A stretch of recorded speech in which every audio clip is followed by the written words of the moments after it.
Hello and welcome to today's program, The Role of Regional Players in Inter-Korean Peace and Unification. Thanks to our audience for tuning in today.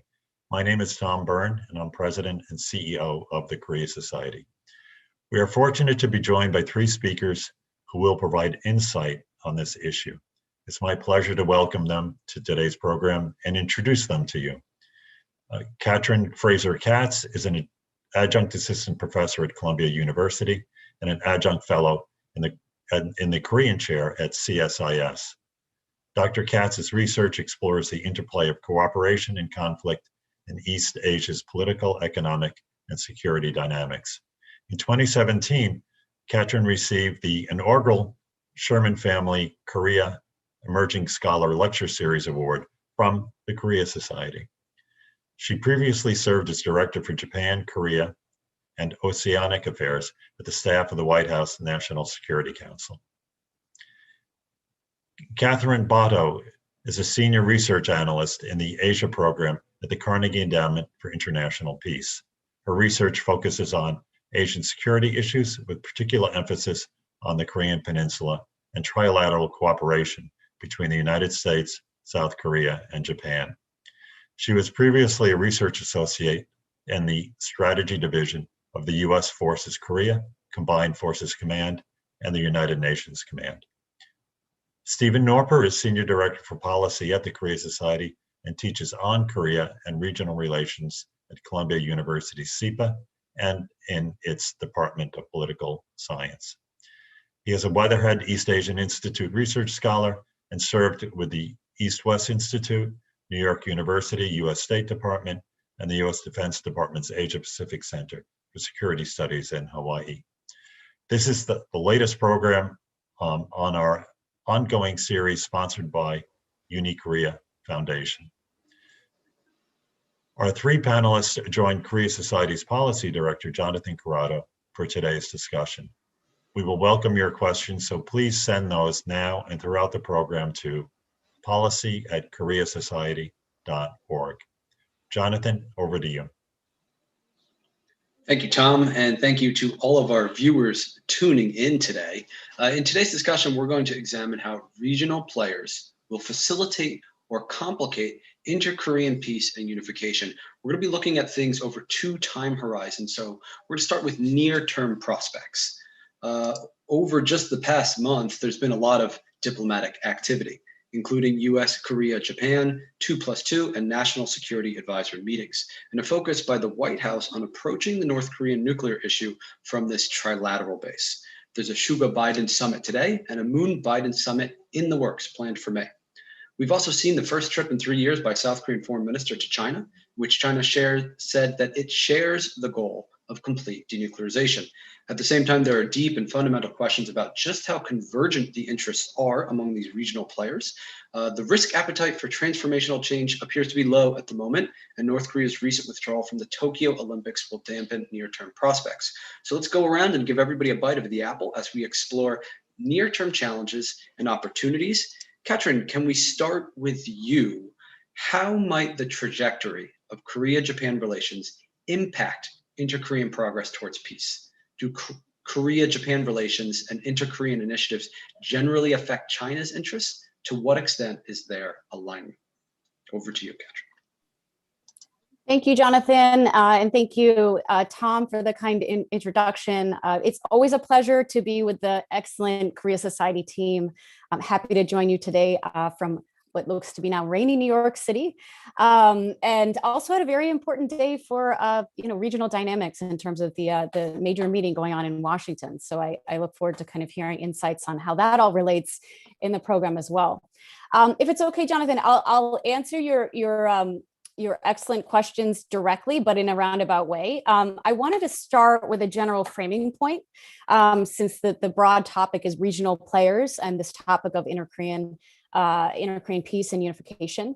And that is that, as many of the viewers well know, Korea watchers and regional followers, very informed, audience I know that you always have. There's so many issues in this region that are really bilateral on a surface level in name, but multilateral in terms of their actual dynamics and effects. And so we're talking about one of them today, right? Inter-Korean dynamics on the peninsula. And so what do I mean by this? As we know, you might have issue alignment in one area and tee everything up, and it would have ripple effects in others. So the issues themselves are interrelated, and oftentimes you need a lot of players to line up in order to make progress, even though it's bilateral in nature, right? So the image that has been coming to my mind, and I know everyone gets tired of metaphors here, but it's a bit like a Rubik's Cube. You need to get a bunch of squares lined up in order to win, but frustratingly, if you line that up, you might be shuffling everything else up. And it's a masterful move to get every single face of the cube, right? That's the big project. And we could talk about what that would mean maybe at another time. So fittingly, I think, in approaching the focus of our discussion today, inter-Korean peace and unification, we're looking at the bigger picture around the peninsula. We're looking at other players and how moves elsewhere affect dynamics between North and South Korea, past, present, and future. Okay, so how do we get at the present? I think it's important to think about this question of alignment. Is what would that mean, and how do we unpack that without looking at recent examples of alignment, and what were the circumstances that led to that? So two that I'll draw from in the recent past: 2000 first Inter-Korean summit, Kim Dae-jung, Kim Jong-il. We all remember in June, that momentous time. 2018 was also a major time of inter-Korean alignment, real progress in terms of, with Moon Jae-in meeting with Kim Jong-un 3 times and getting, different agreements down. Of course, we had a 2007 meeting in there too, but I think the 2018 meetings were informative for the present because we have to think about what circumstances were present then, and then we can compare it to today. Importantly, one, North Korea was a willing participant in engagement. Okay, it always has a vote, and it can always opt out. We can never quite be sure why it's doing what it's doing, but today, in comparative sense, it's not necessarily a willing participant, even if everything else was aligned. Secondly, importantly, the United States, in both 2000 and 2018, was comfortable with kind of progress going forward on inter-Korean peace and all that entails, alongside denuclearization. So a general comfort level with the United States, that's in place, all good. So that was something else we can think about in comparison today, I think in more of a contrast sense, because we're at the start of a new administration. Thirdly, for South Korea, and this is what I kind of reflect on the 2007 summit with Roh Moo-hyun, for maximum progress, it really, kind of needs to be towards the beginning of an administration, ideally with good general public support. I won't get into the heavy details of domestic politics in this segment. I'm interested in hearing from others, but those 3 key factors are arguably quite different to today.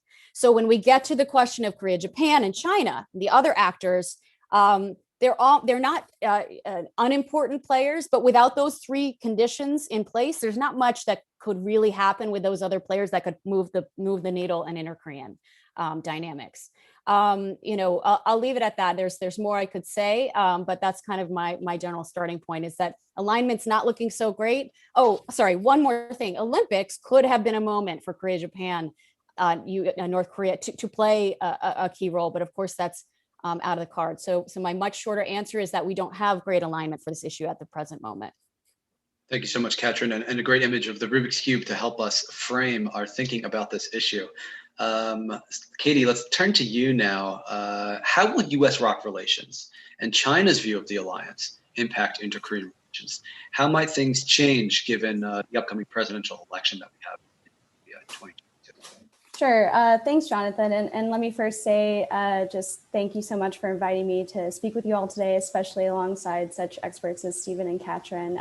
It's really nice to meet you all, despite it being on Zoom. Hopefully I can make it up to New York eventually when things are a little bit back to normal and meet you guys all in person. To answer your question, first of all, you mentioned the 2022 presidential election, and that's very important, both in terms of how much time Moon has left to achieve his goals, and also who will be Biden's counterpart in Seoul for most of its term. So regardless of what happens in the next year, President Biden's going to be dealing with a new South Korean counterpart by next summer, as South Korean presidents only serve for one 5-year term. And I think given that, the probability of transformational change, and Katrin has echoed some of this in terms of inter-Korean peace in the next year, is pretty low for three main reasons. First is simply just the time constraint. South Korea and the US would really have to hit the ground running, and we haven't seen the Biden administration's North Korea policy yet. And, especially once the presidential election is really underway in South Korea, and candidates are announced, anyone in Moon's Democratic Party that runs will be looking to distinguish themselves from Moon, and in some cases to really separate themselves from any of his unpopular policies. And that doesn't necessarily extend to his North Korea agenda. That's not the most important thing for South Korean voters right now, but it'll certainly be hard for Moon to cut through the election noise. And second, I think most importantly, Moon has really staked his legacy on engagement with North Korea. It's above all his most important goal.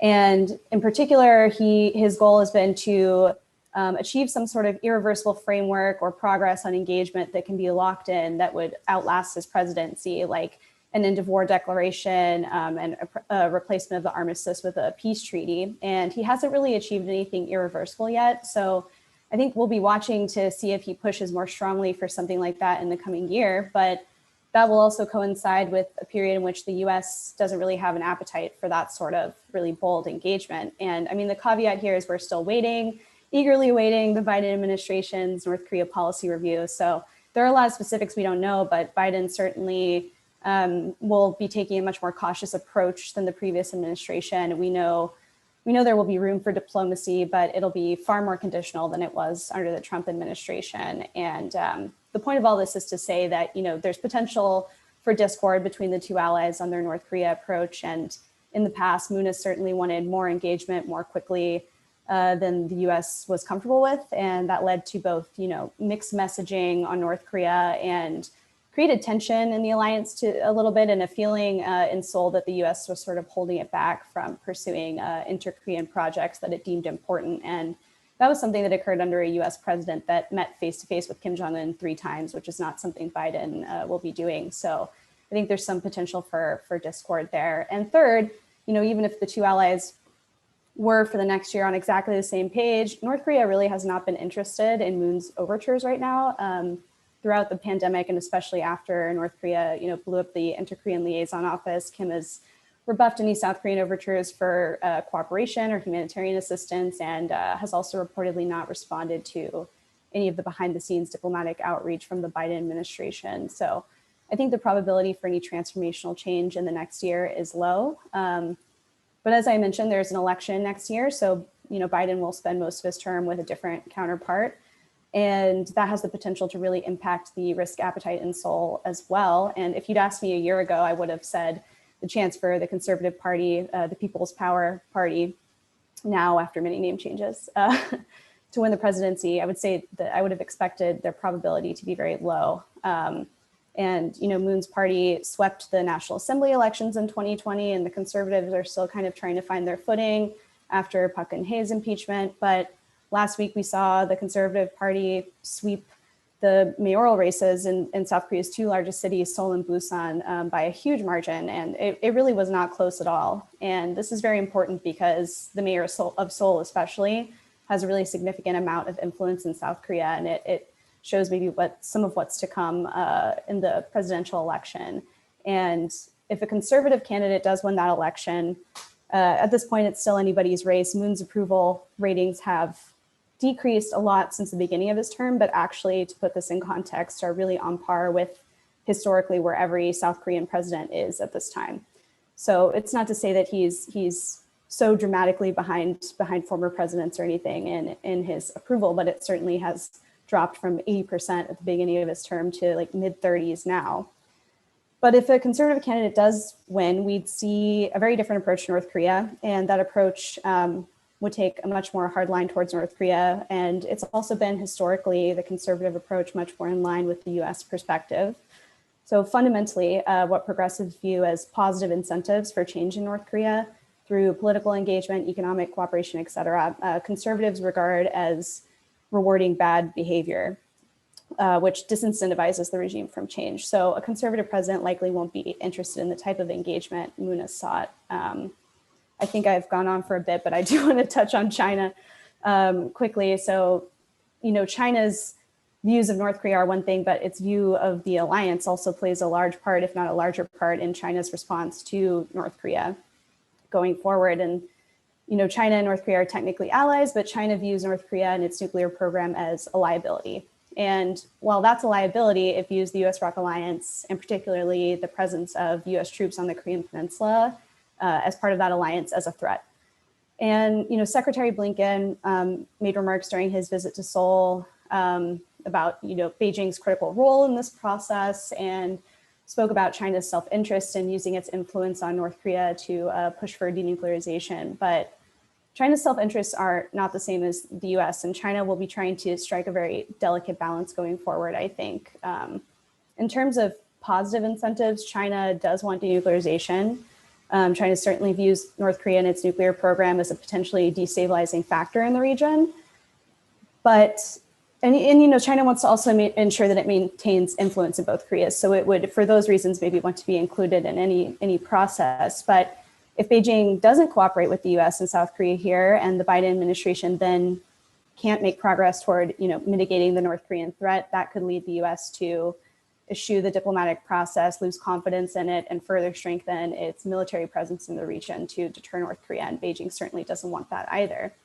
And then on the other hand, if the U.S. policy includes further sanctions pressure and ramping up combined military exercises with South Korea, Beijing wouldn't be able to really cooperate in a plan like that. It's long viewed sanctions with a lot of skepticism, as it believes they could potentially stabilize North Korea and lead to the collapse of the regime. And that sort of instability on its border is the last thing that China wants. So all this is to say, when we talk about cooperating with China and its role in this process with North Korea, we need to acknowledge that our two countries' motivations and the priorities, also the priorities of the alliance, are very different. So I'll end there. Thank you so much, Katie. A lot of great points and lots for us to think about, and hopefully that's stimulating some questions from our audience members. Stephen, I want to turn to you now and ask, how do you see things over the next few years? What are the prospects that political space could open up and allow for more regional cooperation on this issue? No, thank you, Jonathan, and thanks for having me along today as a guest, and really delighted to be here with both Katrin and Katie and hearing their insights. A couple observations. I mean, one is how we see the region first and foremost, and in the near term, one thing that will condition a lot of the expert analysis that has just been offered by Katrin and Katie will be the response to the pandemic, where everyone is looking inward, where it is nationally driven in terms of response. But there's also a notion that there needs to be a better regional response or regional cooperation, not only on public health, but in terms of the political relations as well. That in the midst of rising nationalisms and difficulty in Japan-Korea relations that existed well before the pandemic, right? And also in terms of this very deep crisis in China, U.S. relations and how that evolves.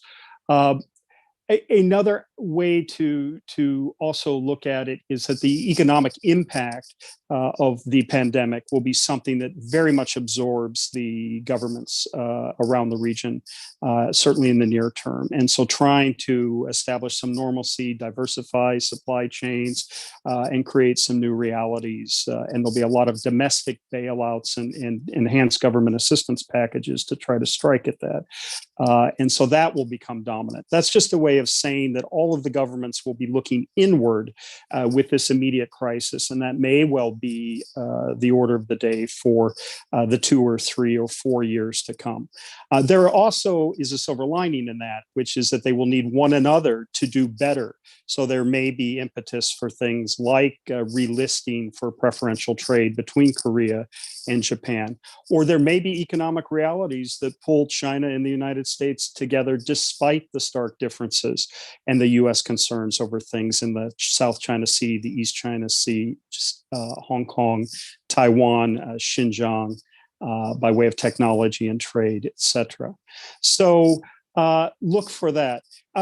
A little more broadly, in the medium and long term, I would say that we're also at something of a paradigm shift. And I think many of us were sensing that here even a few years back, around 2014, 2015, and clearly now here in 2021. So I think we're in a decade, say 2015 to 2025, where we realize that the landscape is shifting dramatically. Alliances mean something different than they meant in the post-Cold War period. And the face of all that means that the relations among the regional partners will be quite different, right? And so keeping that in mind, I think that creates challenges clearly in terms of, say, the Thucydides trap, who's up, who's down, or the frictions for the near neighbors of China having to wither, that kind of brunt. But there'll also be opportunity, because as things shift and align, there will be different definitions. And I think that's clear already with the Biden administration and the way they have gone out.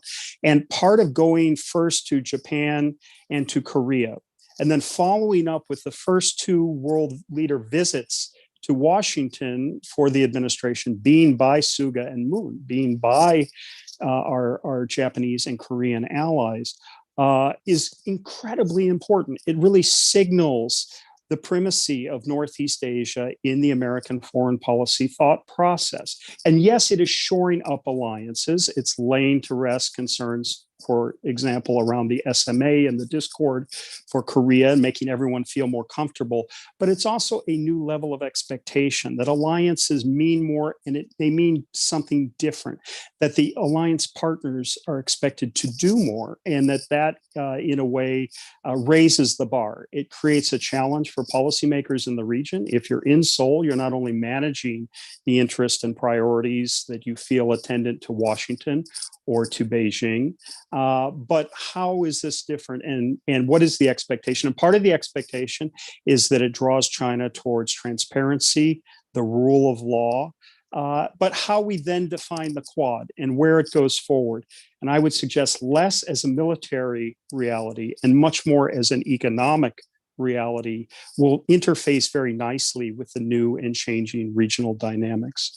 Let me close by saying that I think it's very important to expand our definition of regional cooperation. We tend to think of it in the current near-term context by way of the Sino-US discord, or we think of it in terms of the new impetus to get back to normal diplomacy and up trilateral coordination and oversight with South Korea and with Japan, by way of our oppositional definitions, our concerns with North Korea, the nuclear challenge, the missile challenge, the human rights concerns, our myriad concerns with China, trade, technology, human rights, etc.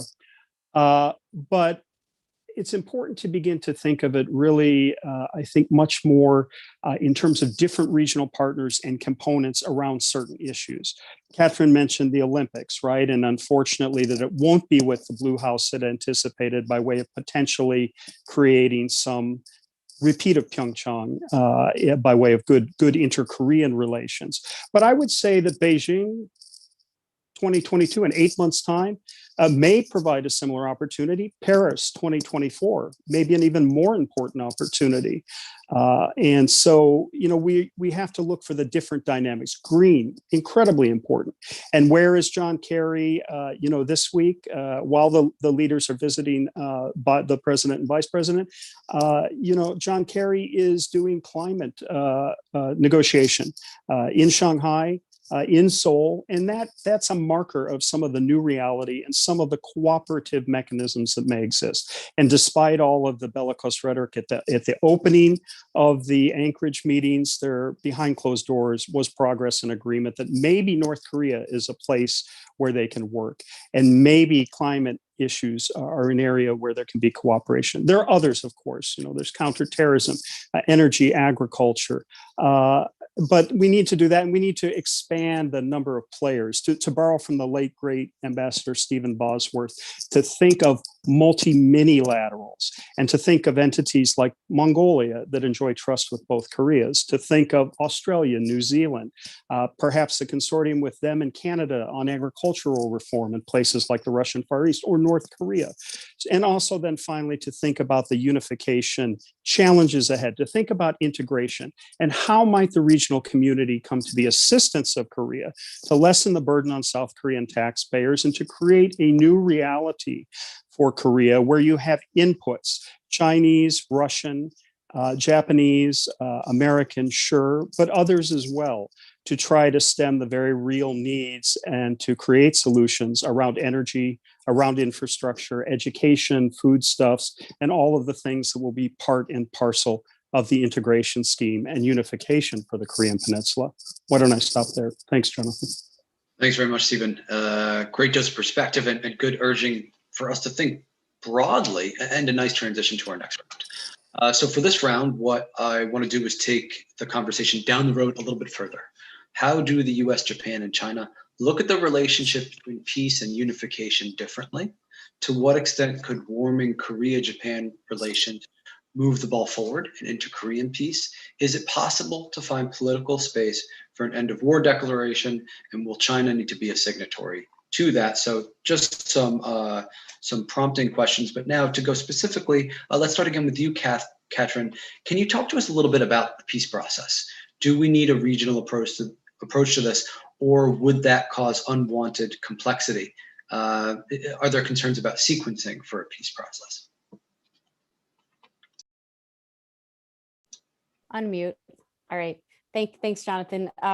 Yes, happy to push this further down, but also my mind has gone in so many directions from those great overviews of kind of domestic, from Kathryn's domestic insights on the domestic situation to Stephen's excellent insights on the regional picture. So I look forward to integrating this all with the audience questions later. To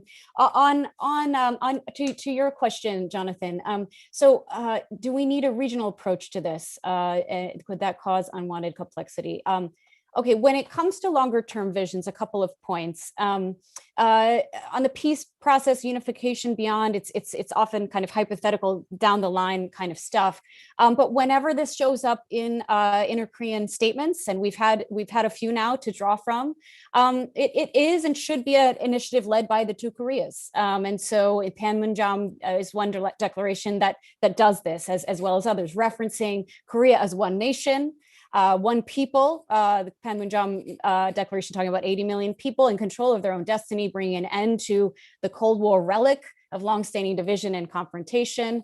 So in this sense, these types of declarations have been, repeating this notion that the process will be one that is independent and led by the Koreas as one nation. And I think it's safe to say that everyone shares that vision. That is rightly, what we should look forward to. It is an anomaly of history that the peninsula is divided, and so to support the two Koreas with that long-term vision.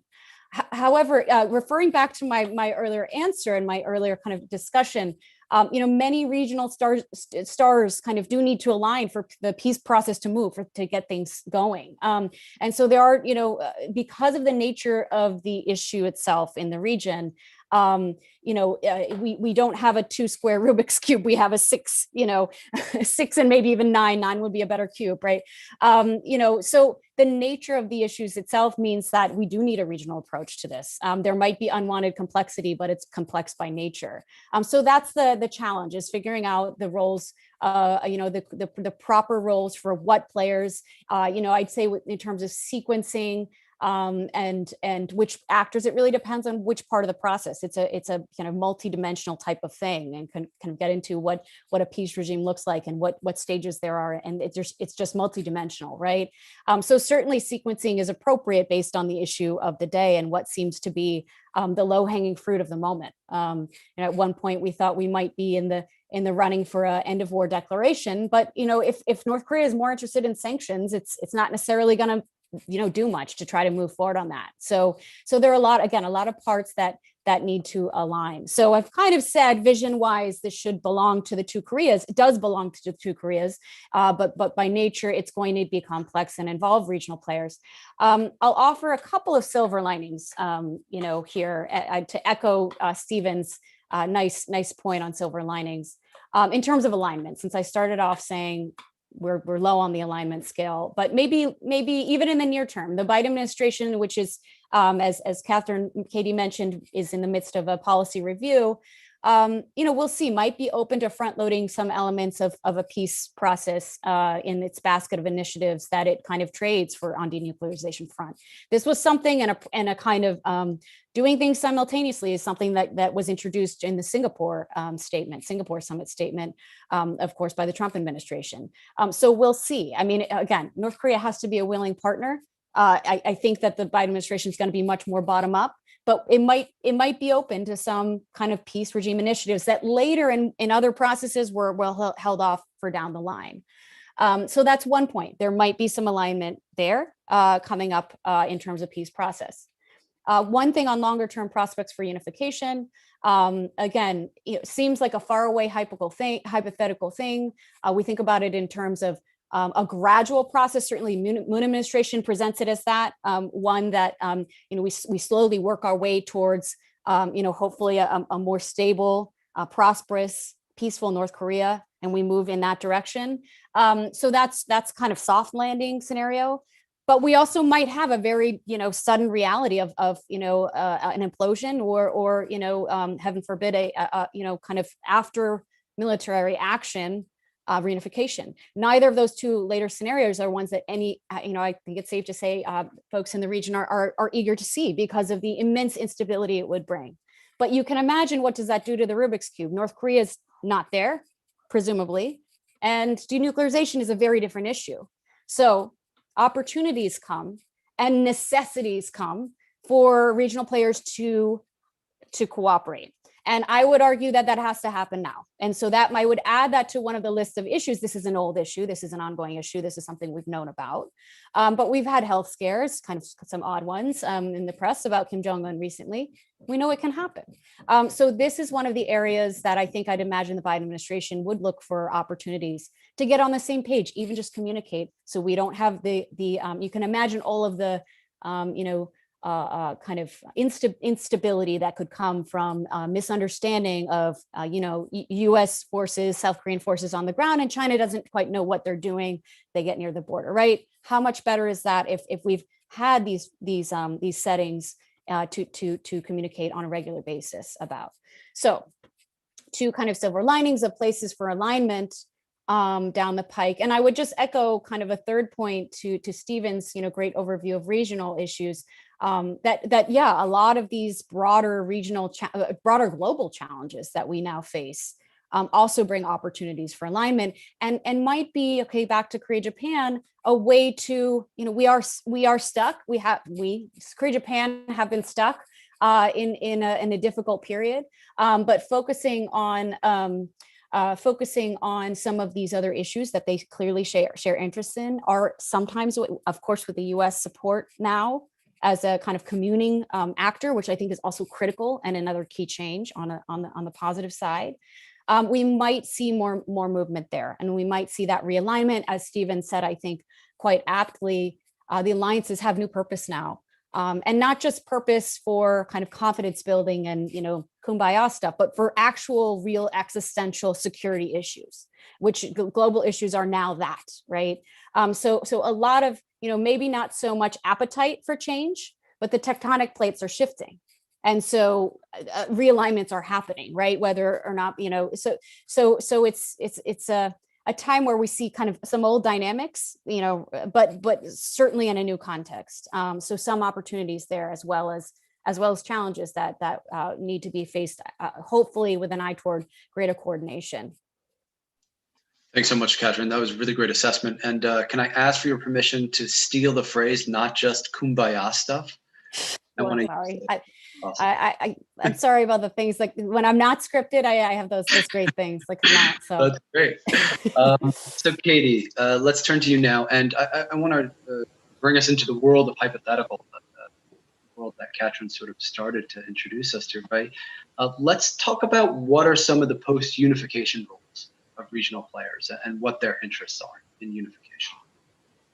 Sure, yeah, and you know, Katrin talked about some of the long-term visions for this, and I'm going to look even further, so it gets even more hypothetical. But and I know that a lot of people kind of shy away from this topic because of that, but I think this is a really important topic to be discussing, because in the U.S., we often talk about denuclearization as the end-all be-all, but denuclearization doesn't guarantee peace on the Korean Peninsula. And I mean, unification doesn't necessarily guarantee peace either, but it's certainly a vision for achieving peace.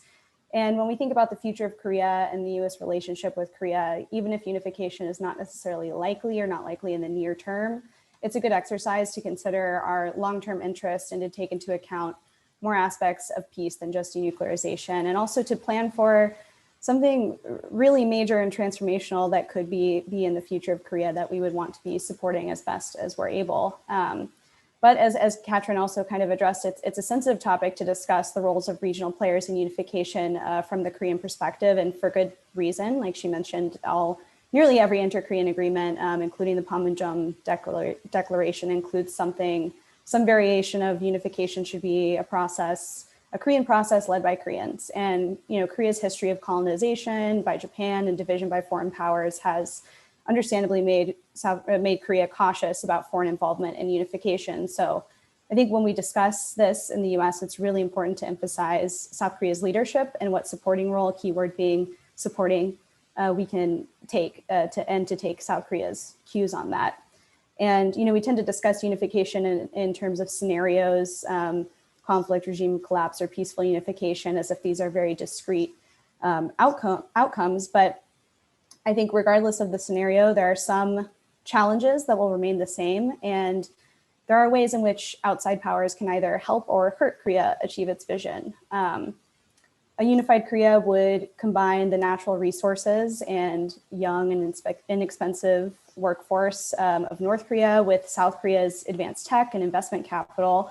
So there's a lot of potential for unified Korea to be highly influential and economically competitive. And many countries are going to want to make sure that as Korea solidifies unification, that the outcomes are in its interest. And that's something South Korea needs to plan for and hedge against in some sense. And I just want to point out, when I talk about unification, I'm talking mostly about a scenario in line with, you know, South Korea's unification policy, which is centered around achieving open economic exchange and people-to-people exchange and cooperation rather than regime change. Although, as Katrin mentioned, those are unfortunately scenarios that could occur as well.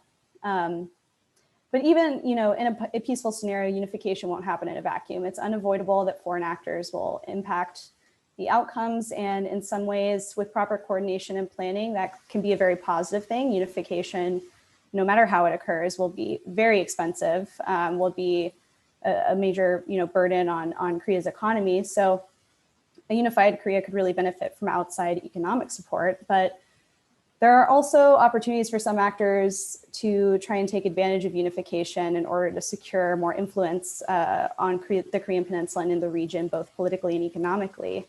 And I think unification planning is also a really important intellectual exercise for us in the US, because it forces us to think about what the US-Korea alliance would look like if the North Korean threat dissipates. You know, for the US, it would be difficult to justify a military presence on the Korean Peninsula post-unification the way that our alliance is now, because it's very predicated on defending against the North Korean threat.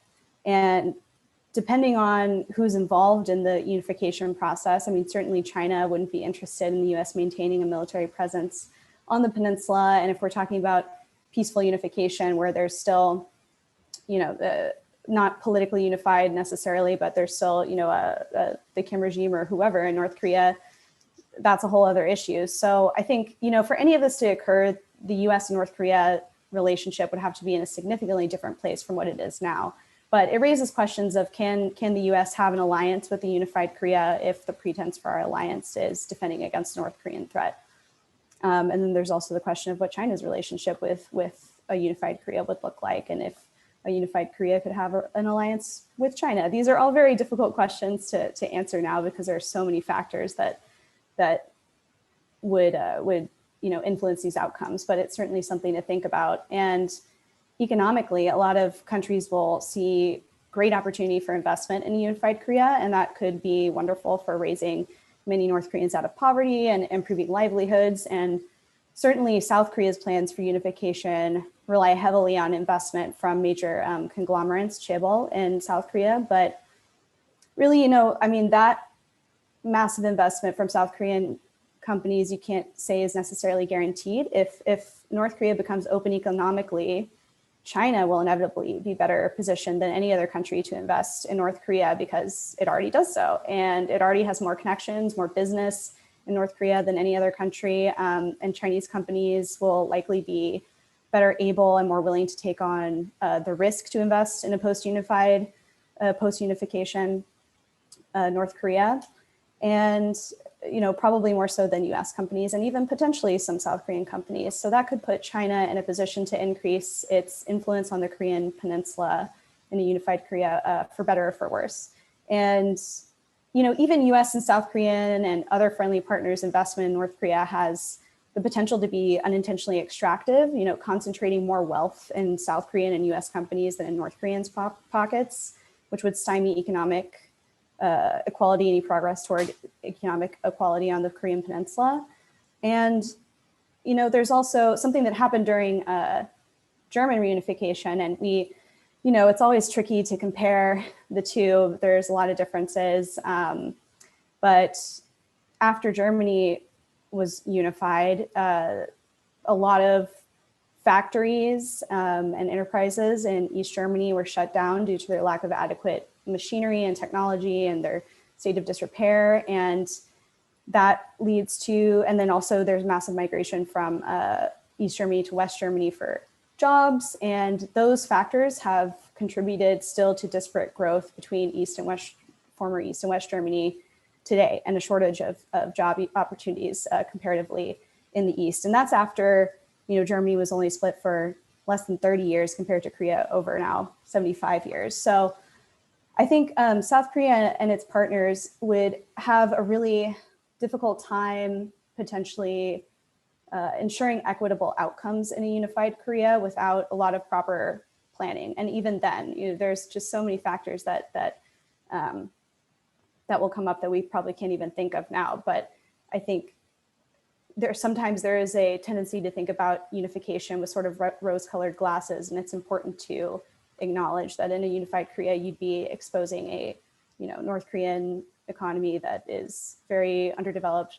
GDP per capita is extremely low to South Korean, and the implications that has, especially because inequality has historically all over the world been a major driver of instability. So a unified Korea has the potentially certainly to help many and would be a wonderful thing for Korea and for achieving many Koreans' dreams and for lifting people out of poverty in North Korea. But there has to be careful planning to ensure that development is inclusive and all citizens need to be confident that the state's influence in their lives isn't extractive or arbitrary, and that the government's actions are based on, legitimate, fair sets of norms that are applied to everyone equally. So I think, that's one thing when the U.S. considers how it can support South Korea in unification. We really need to think about those ramifications of unification and plan for them with our South Korean partners.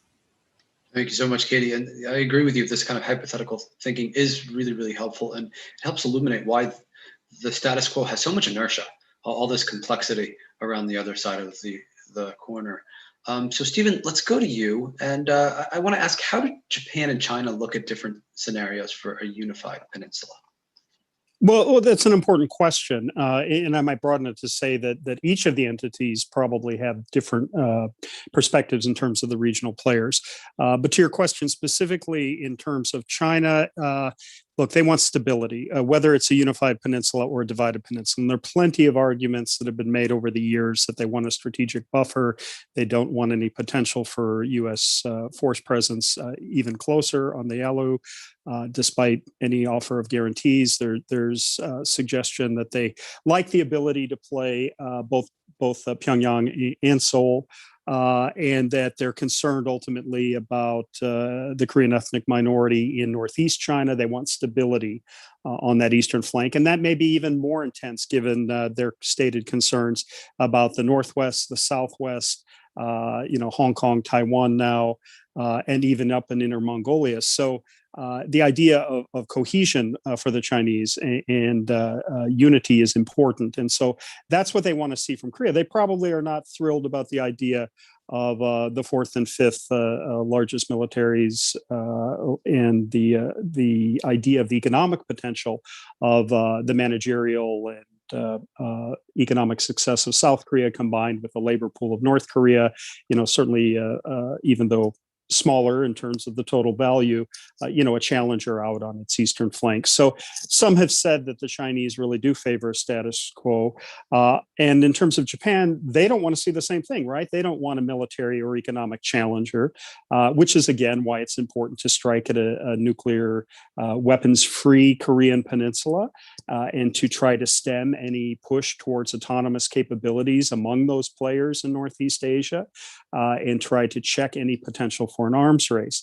But to the Japanese, look, it's in the words of one of my old mentors, Bob Scalapino, late professor at Berkeley, it's a natural economic territory, right? The common interests between Korea and Japan are there and will be even more so with a united Korea in terms of its emphasis on democracy, on civil liberties, in terms of their dynamic economic potential working together. And that already exists once we get past the impasse and distrust of current relations in terms of the economic synergies for Japan and South Korea, but Japan and a united Korea. So aspirationally, what we would see is better cooperation and coordination where things like progress on green technology, where both China and South Korea already have established significant gains, create a complex where you have Japanese, United Korean and Chinese entities working together, where you have a lot of other cross-fertilization on other issues of economic cooperation, and that hopefully that will too benefit the political cooperation. If we think back, given the Olympic mention, to the selection of Pyeongchang 2018, Tokyo 2020, now 21, and Beijing 2022, it was emphasizing on the part of the international community the importance of the dynamism in this part of the world and the synergies that can exist. And that's not to downplay the very real differences among all of them. But look, there has been some slight progress in terms of Sino-Japanese relations. Korea's, very much in that context. If we can get to a place where Japan-Korea relations are better, that benefits the region. They may develop that via China too, in terms of the commonality of their interests relative to China's rise. So things may be inherently oppositional or conflictual, or there may be different strategic priorities, but there's also an awful lot of room for synergies and for cooperation. And that should too be considered when you're weighing both Chinese and Japanese perspectives on a unified Korea. Thank you so much, Stephen. We're going to get to the audience questions now. Some of them have been already answered. So, for instance, Jeffrey Tao asks, is Germany's example in unification useful for Korea? That's something that Katie touched on. So just wanted to mention Jeffrey Tao's name. So the way we'll do audience Q&A is I'll throw them out there, and I won't direct them at any one of our speakers in particular, but please feel free to jump in and let me know if you've got thoughts and would like to answer. So the first one comes to us from Mark Tokola from KEI. And Mark asks, which countries must buy into a Korean peace regime for it to be sustainable? Japan, Russia, are their support necessary? Is there a broader role for other nations like the EU, Australia, UN command members, neutral nations?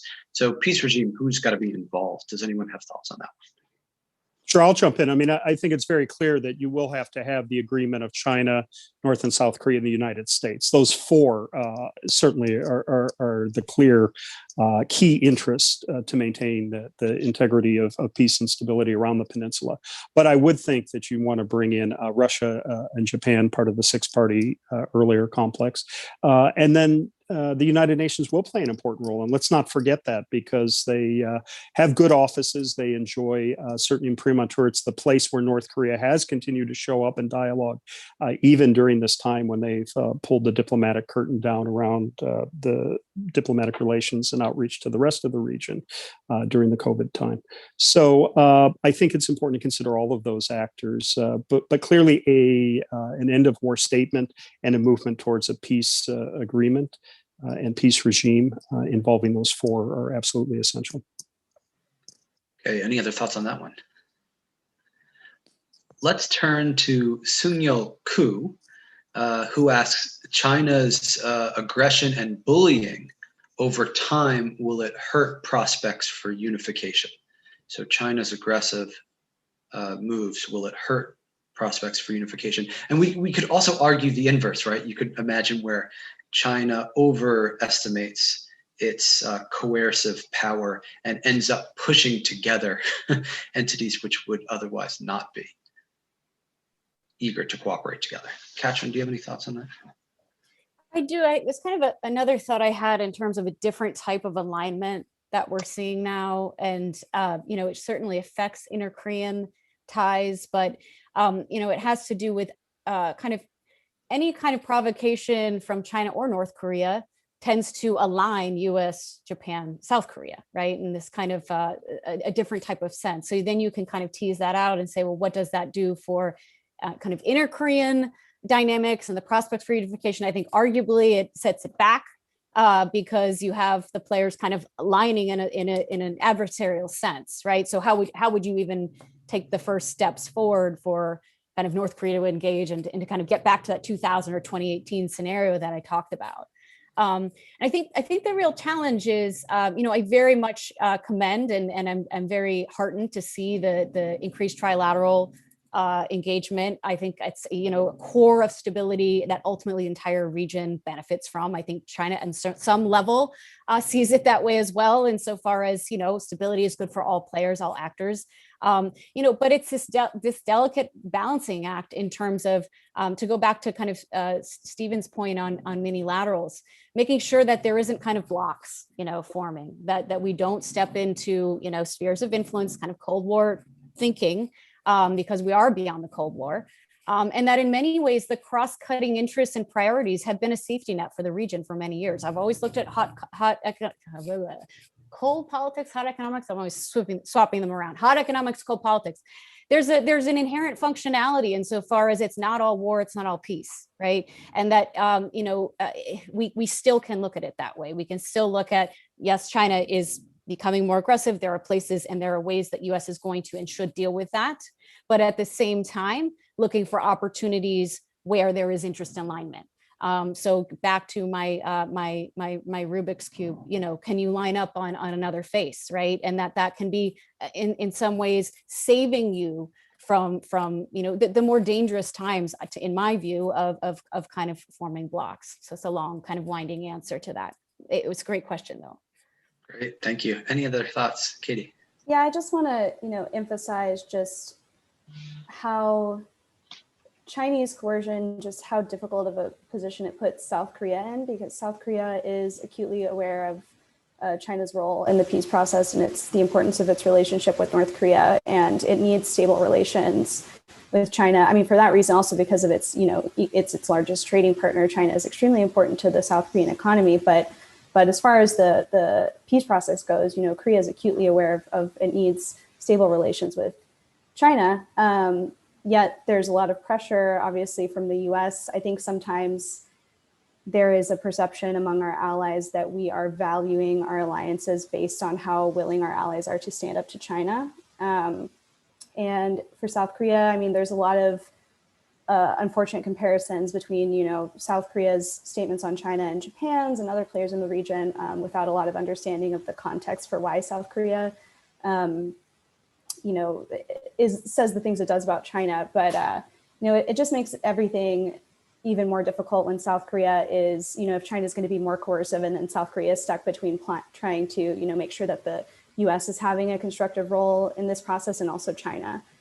So just putting, anything that that happens to put South Korea further in the middle of those two, I don't think is very helpful for the peace process. Great, thank you. Let's turn to Har Kim, who wants to ask about regional cooperation around a nuclear freeze. So can there be a possible agreement among the neighboring nations of the Korean Peninsula keeping with a DPRK nuclear freeze as the centerpiece of that agreement? And we could also ask about what a neutral status of North Korea might look like, or a neutrality, how that might figure in. I know a lot of legal scholars have worked on that, including over at Columbia. Any thoughts about what a freeze might mean? Could it be effective, or is that just begging the question? Stephen. Well, I guess I would put it in the context of a few things. One is there already was a 2-year testing moratorium in terms of long-range ballistic missile testing. So it might be something that's part and parcel of a denuclearization approach. No one is going to want to walk away from the essential goal of denuclearization. But as there has been a greater shift towards talking about arms control and a staged denuclearization, which will probably take 10 or 15 years, and as other ideas have surfaced about trying to transition some of that nuclear material development into nuclear energy, or others, Sig Hecker and others have mentioned these types of possibilities, maybe moving to a freeze is part of an incremental approach.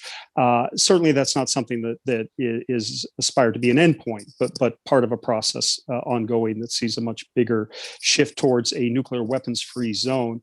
And that is in the interest of the other nations. Now, you do have a nuclear power in China, you have one in Russia, you have the U.S. Umbrella relative to Japan and Korea.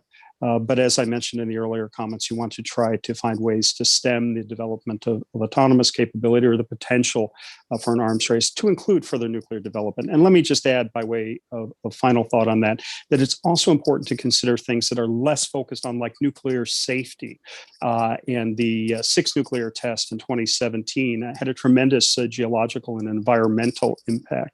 And to try to think of the concerns of the neighbors, North Korea, South Korea, China, Japan, Russia, relative to those types of very immediate concerns, to prevent a potential for meltdown or other types of mishap that also would have attendant refugee and other effects. So it's very important for many reasons: security, stability, humanitarian, and the progress on the peninsula to move to a nuclear weapons-free zone status.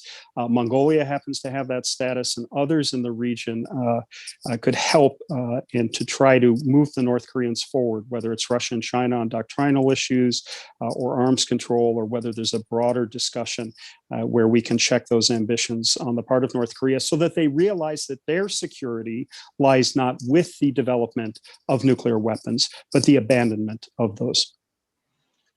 Thanks very much. Okay, let's turn to our last question. Abhishek Sharma wants to ask about the inclusion of actors in the Indo-Pacific region from Europe, so Germany, France, the UK, and then also wanted to add another question about a Quad Plus framework with South Korea's inclusion.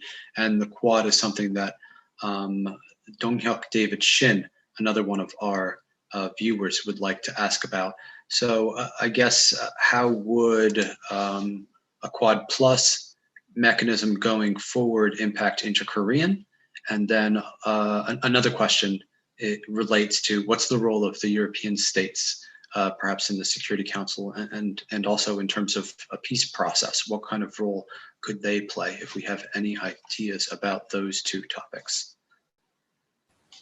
I could speak to Europe briefly. Obviously, European nations and the Security Council are important, but the United Nations Command also, I think when we're talking about a armistice or any sort of peace agreement, this isn't something simple that you just sign. I mean, the armistice that has controlled how we manage that border for so many years is a very long document. There are a lot of, specific processes for how any sort of anything goes on there. And our United Nations Command partners, many of them are European nations. And, the United Nations Command, who oversees the armistice, its capacity is certainly diminished compared to, before in the 90s, before operational control was transferred from UNC to CFC.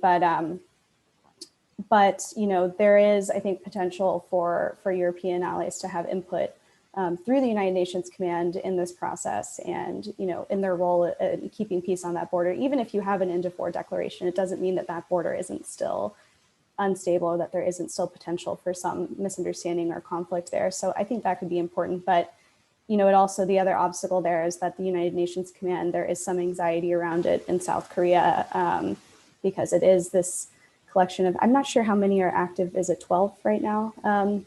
12 of the 16?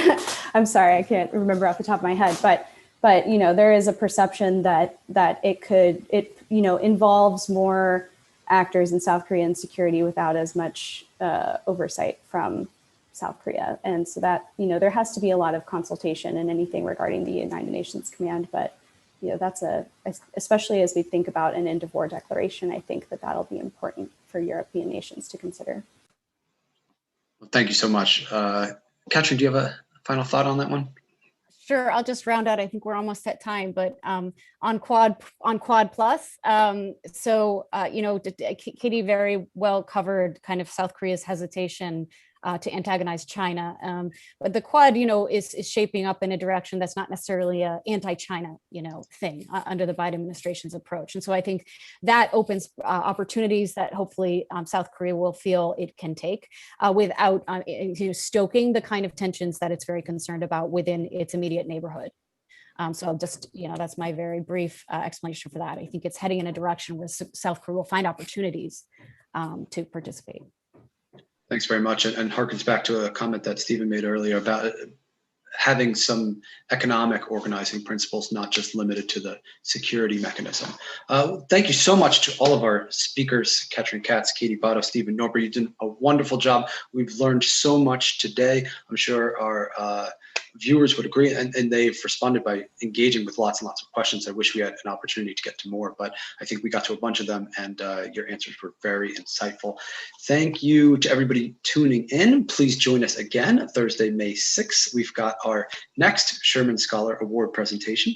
So your successor, Katrin, this will be Aram Her, who presents on Korea's changing national story and democratic future. That's Thursday, May 6th at 3 p.m. You could sign up at koreasociety.org. Please, we encourage you to join us as members, and you can find out more information about that at koreasociety.org. Thanks, everybody. Have a great weekend. Bye. Thank you. Thank you.